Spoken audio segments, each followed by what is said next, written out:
Oleh karena itu kami masuk ke rumah di sini untuk melakukan penggeledahan. Ya, ada beberapa titik yang mau kita lakukan penggeledahan. Lalu ini surat perintah penggeledahan Pak.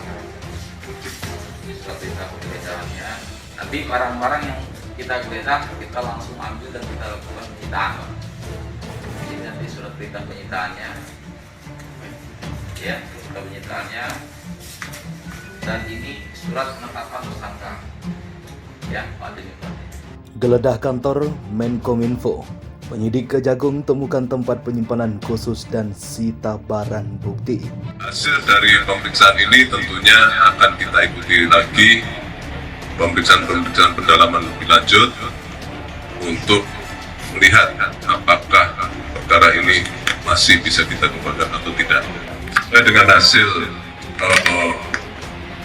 penghitungan kerugian keuangan negara yang telah kami sampaikan beberapa hari terdahulu, kasus ini telah menimbulkan kerugian negara sebesar 8 triliun 32 miliar rupiah. Sangat prihatin kalau misalnya nilai kerugiannya sebesar itu begitu ya, karena bagi masyarakat terpencil, terluar itu BTS sangat dibutuhkan untuk mengatasi kesenjangan digital yang terjadi. Banyak mereka yang tidak terima sinyal. Ini penting terutama bagi daerah-daerah timur, daerah-daerah yang memang masih kurang infrastrukturnya ya, baik dari sisi nilai maupun kemanfaatan dari BTS tersebut. Ya, sekali lagi saya ingin menyampaikan bahwa dalam kasus tindak pidana korupsi yang juga tidak kalah penting, aparat penegak hukum tidak hanya mengungkap pelaku lapangan gitu ya, tapi juga aktor utama. Nah, sehingga ini yang perlu dilakukan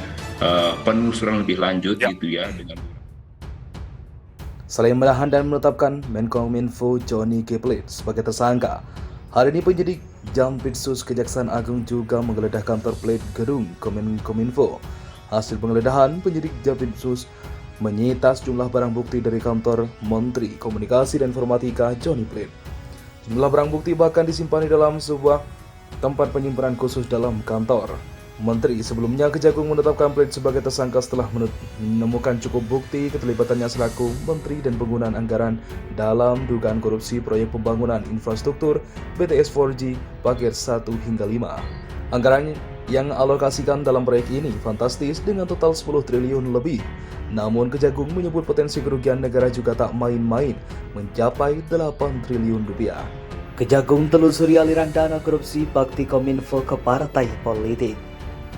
Jakarta.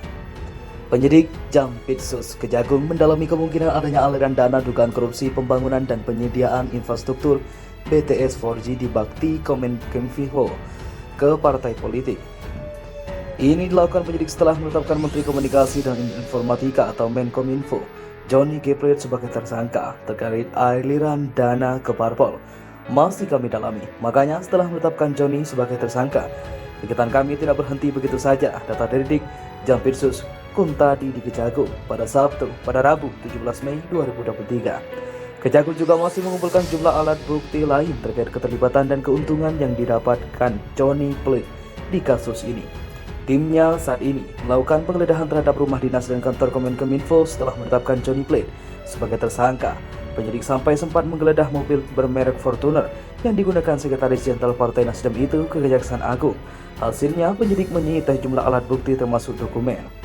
Penggeledahan mobil itu dilakukan dalam rangka pengamanan barang-barang untuk pencairan barang bukti lain seperti mungkin HP, tambah Kuntadi.